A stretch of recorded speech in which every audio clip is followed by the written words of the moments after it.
दिल्ली विधानसभा चुनाव 2025 में शिकस्त झेलने के बाद आम आदमी पार्टी बिहार में राजनीति करने आ रही है।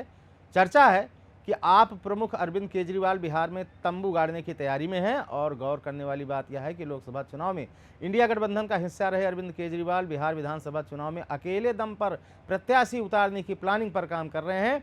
जन स्वराज के संस्थापक प्रशांत किशोर की ओर से बिहार में पदयात्रा के जरिए राजनीतिक ताकत जुटाने के प्रयास को देखते हुए अरविंद केजरीवाल की पार्टी ने भी इसी रास्ते को चुन लिया है। आम आदमी पार्टी ने बिहार चुनाव से पहले यहां 7 चरणों में पदयात्रा करने की प्लानिंग की है। आप 31 मई से 3 जून तक बिहार के अलग अलग जिलों में पदयात्रा करेगी। पदयात्रा का पहला चरण मुस्लिम बाहुल्य किशनगंज में 2 जून को निकाली जाएगी। कोचाधामन प्रखंड के डेरामारी चौक पर बनाए गए आप जिला कार्यालय से पदयात्रा शुरू होकर मस्तान चौक होते हुए किशनगंज शहर तक ले जाने का प्लान है। इस पदयात्रा को केजरीवाल जनसंपर्क यात्रा नाम दिया गया है। बिहार के राजनीतिक गलियारों में इस बात की चर्चा शुरू हो गई है कि क्या आपकी पदयात्रा में दिल्ली के पूर्व मुख्यमंत्री अरविंद केजरीवाल शामिल होंगे। पार्टी की ओर से अभी तक इस पर कोई भी औपचारिक बयान नहीं आया है, लेकिन जानकारों का कहना है कि जब तक अरविंद केजरीवाल इस पदयात्रा में शामिल नहीं होते हैं तब तक इसका कोई मतलब नहीं है। आम आदमी पार्टी को लोग अरविंद केजरीवाल की जगह से ही बिहार जैसे राज्य में थोड़ा बहुत जानते हैं। वैसे भी आपकी पहली पदयात्रा का नाम केजरीवाल के नाम पर ही रखा गया है। इस बात की चर्चा हो रही है कि अरविंद केजरीवाल बिहार में आकर राजनीति करने की क्या आ पड़ी है। जानकार इस पर सवाल कहते हैं कि दिल्ली के बाद पंजाब में सरकार बनाने के बाद आम आदमी पार्टी को राष्ट्रीय पार्टी का दर्जा मिल चुका है।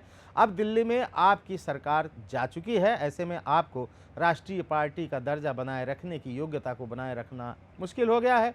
बिहार चुनाव में आम आदमी पार्टी का सभी सीटों पर प्रत्याशी उतारने का फैसला कहीं न कहीं केवल कुछ वोट प्रतिशत हासिल करने का है। आप चाहती है कि पंजाब में सरकार तो अभी है ही, इसके अलावा कुछ और राज्यों की विधानसभाओं में उनके कुछ विधायक जीत कर आते हैं तो यह पार्टी राष्ट्रीय स्तर पर अपनी प्रेजेंस बनाए रख सकती है।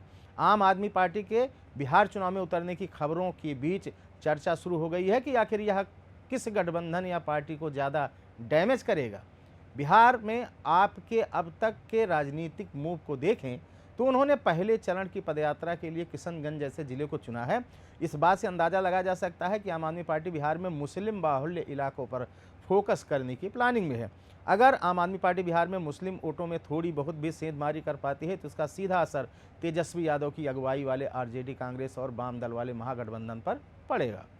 बिहार में आरजेडी और कांग्रेस के एक साथ रहने पर माना जाता है कि अधिकतम मुस्लिम वोटर इसी खेमे के साथ जाते हैं।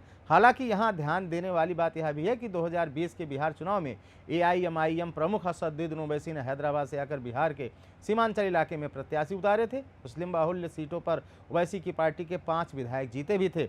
माना जाता है कि ओवैसी के इसी शानदार प्रदर्शन के चलते तेजस्वी यादव बिहार के सीएम नहीं बन पाए और महागठबंधन करीब 12,000 वोटों से एनडीए से पीछे रह गया।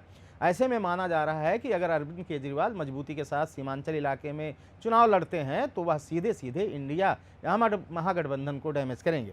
यहां याद दिला दूं कि दिल्ली विधानसभा चुनाव के दौरान तेजस्वी यादव ने कांग्रेस के बजाय अरविंद केजरीवाल को सपोर्ट किया था, लेकिन अब बिहार में आरजेडी और कांग्रेस एक गठबंधन में है तो केजरीवाल बिहार की सभी 243 सीटों पर प्रत्याशी उतारने की बात कर रहे हैं।